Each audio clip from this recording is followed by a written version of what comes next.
জেলা প্রশাসক একটি জেলার সর্বোচ্চ কর্মকর্তা, সর্বোচ্চ ক্ষমতার অধিকারী কর্মকর্তা।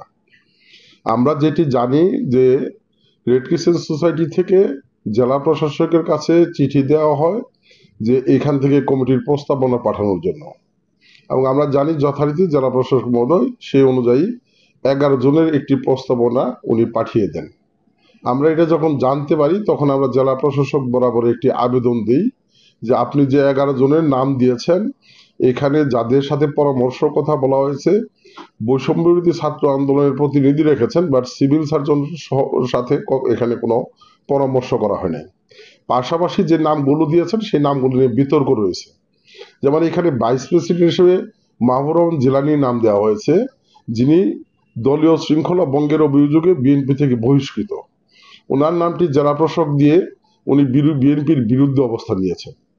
এখানে সদস্য সচিব যার নাম দেওয়া হয়েছে, এটা সারা জামালপুরবাসী জানে যে তার বিরুদ্ধে সামাজিক কর্মকাণ্ড বিরোধী অসামাজিক কার্যকলাপের অভিযোগ রয়েছে।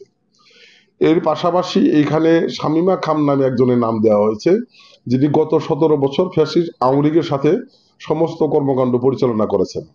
এখানে অনেকের নাম দেওয়া হয়েছে যারা রেড ক্রিসেন্ট সোসাইটির আজীবন সদস্য না, রেড ক্রিসেন্টের সাথে কোনোভাবেই সম্পৃক্ততা না।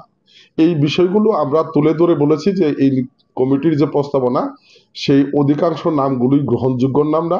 রেড ক্রিসেন্ট সোসাইটির মতো একটি আভিজাত্য সংগঠনের যে কমিটি, সেই কমিটিটি মর্যাদাশীল হওয়া দরকার। সেই ক্ষেত্রে আমরা ওনাকে আবেদন করেছিলাম সংশোধনের জন্য। উনি সংশোধনের কোনো পদক্ষেপ না নিয়ে তার প্রস্তাবনার পক্ষে অবস্থান নিয়েছেন। এবং একটি দুঃখজনক ঘটনা হচ্ছে যে পরবর্তী সময় আমরা রেড ক্রিসেন্ট সোসাইটির চেয়ারম্যান বরাবর আবেদন করলে ওনারা সাধারণ সম্পাদকের পদটি যে প্রস্তাবনা পাঠানো ছিল সেটি পরিবর্তন করে রিজভিয়াল জামাল রঞ্জু আজীবন সদস্য বাংলাদেশ রেড ক্রিসেন্ট সোসাইটি তাকে সাধারণ সম্পাদক করে কমিটি দেয়। আমরা জেনেছি যে রিজভিয়াল জামাল রঞ্জু জেলা প্রশাসকের কাছে মিটিং করার জন্য আবেদন করলে জেলা প্রশাসক মিটিং এর সম্মতি না দিয়ে উনি জনৈক রাজনৈতিক নেতা এবং নেত্রীর নাম বলেন যে ওনাদের সাথে যোগাযোগ করেন, ওনারা যদি রাজি খুশি থাকে তাহলে আমার আপত্তি নাই। যার মধ্য দিয়ে প্রমাণিত যে উনি একটি যুগ সাজস করে এই কমিটি দিয়েছেন, প্রস্তাবনা পাঠিয়েছেন, যে প্রস্তাবনাটি বিতর্কিত। আর উনি যেটি বলেছেন যে ওনার কোনো দায় নাই, এই দায় জেলা প্রশাসকের এড়িয়ে যাওয়ার সুযোগ নাই, কারণ ওনার প্রস্তাবনার প্রেক্ষিতে এখানে কমিটি হয়েছে এবং এই প্রস্তাবনাটি বিতর্কিত, কাজে এই দায় উনি কোনোভাবে এড়িয়ে যেতে পারেন না।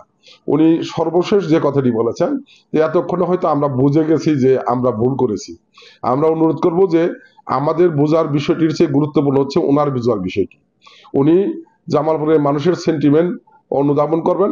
আমরা যারা রেড ক্রিসেন্ট সোসাইটি আজীবন সদস্য, আমাদের সেন্টিমেন্টটা অনুধাবন করার চেষ্টা করবেন।